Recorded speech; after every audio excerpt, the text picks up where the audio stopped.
Puebla,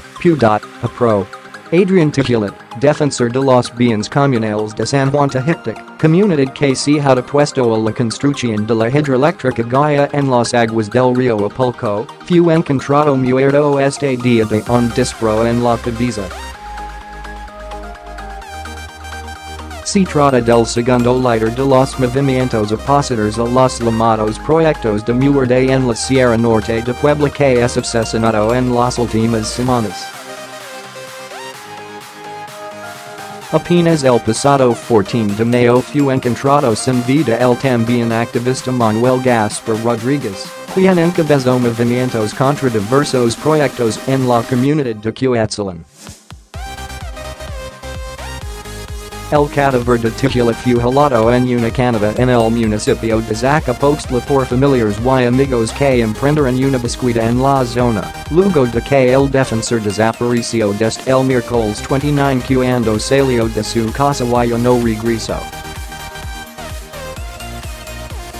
Después de 2 días de rastreo, el grupo de habitantes de San Juan Tahictic ubicó el auto Chevy blanco de Tihuilit en un barranco y, metros más abajo, encontró su cadáver con un disparo en la cabeza. La lucha de la comunidad indígena de San Juan Tahictic se remonta a 2013, cuando expulsó de esa localidad enviados de la empresa Gaia que, sin permiso, pretendían arrancar trabajos a las orillas del río Apulco. Desde entonces, los pobladores, encabezados por Adrián Tihuilit, demandan que la región sea declarada libre de megaproyectos de muerte y se preserven las áreas protegidas por la Convención sobre la Protección del Patrimonio Mundial, Cultural y Natural. Claudia Martínez Sánchez, directora del colectivo nacional Alerta Temprana de Periodistas y Defensores de Derechos Humanos, manifestó su preocupación por la cacería de que son objeto los defensores de la tierra en Puebla. El pasado 15 de mayo fue vilmente asesinado Manuel Gaspar Rodríguez, dirigente del movimiento indígena obrero campesino urbano y popular de la Coordinadora Nacional Plan de Ayala-Movimiento Nacional, MIOCUP-CNPA Minnesota, quien era uno de los principales opositores a los proyectos hidroeléctricos de la Comisión Federal de Electricidad, CFE, en la zona de Cuetzalan, recordó. Según Martínez Sánchez, la víctima fue ejecutada con arma punzocortante dentro de un hotel en la cabecera municipal de Chignotla, luego de participar en un foro de denuncia sobre el robo del agua del que son objeto los pueblos de la zona Sierra Norte del Estado de Puebla. También era perseguido por la Procuraduría General de la República, PGR, por una orden de aprehensión que le fue fincada con base a delitos fabricados, expuso. Ante estos hechos, el colectivo nacional Alerta Temprana de Periodistas y Defensores de Derechos Humanos hace un enérgico llamado al gobierno del Estado de Puebla para que reconozca públicamente que en esta entidad el ejercicio del periodismo y la defensa de la tierra se han convertido en vocaciones de muerte, agregó. La periodista pidió también que el gobierno incluya como las líneas de investigación de los dos asesinatos de activistas las afectaciones que sus luchas causaron a los intereses de las empresas transnacionales que pretenden instalar sus proyectos energéticos. Exigimos que se brinde un informe público sobre las líneas de investigación que se abordan en los asesinatos de Manuel Gaspar Rodríguez y Adrián Tihuilit, y que se permita la coadyuvancia en las investigaciones de los dos casos de organizaciones no gubernamentales dedicadas a la defensa de la tierra y de los derechos humanos, reclamó. Además, pidió que ambos casos sean tratados por la Fiscalía Especializada para la Atención de Delitos Cometidos contra la Libertad de Expresión, FEDEL, de la PGR, por considerar que estos hechos inhiben las protestas generalizadas contra las empresas desarrolladoras de proyectos energéticos en la zona.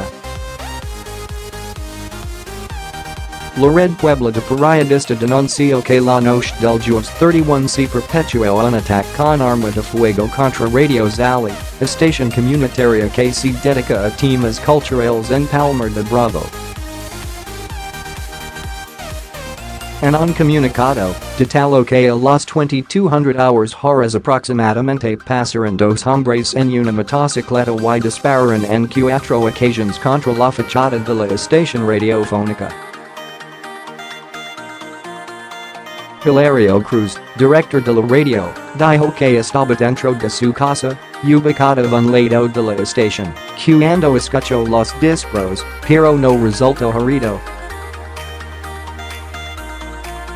Agregó que todos los días jóvenes parados cerca vigilando.La Red Puebla de Periodistas advirtió que no es la primera ocasión que Radio-La sufre agresiones.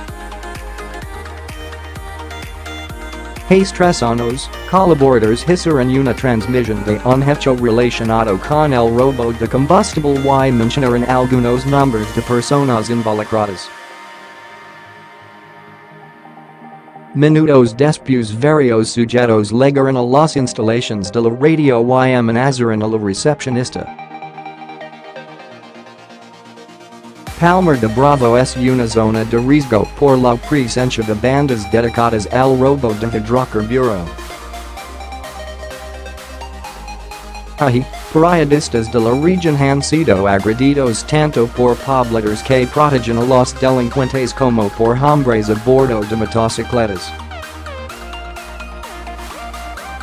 Ante esta situación desde la Red Puebla de Periodistas solicita a las autoridades federales que brinden protección a los integrantes de Radio-La, se investigue la agresión contra nuestros colegas y se garantiza su ejercicio de libertad de expresión, señaló el comunicado.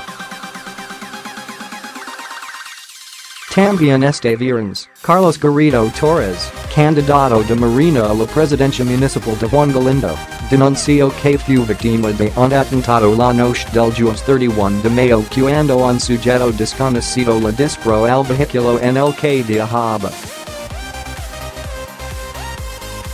Según el denunciante, los hechos se registraron cuando circulaban sobre el camino que conduce a la carretera federal México-Tuxpan alrededor de las 20:30 horas.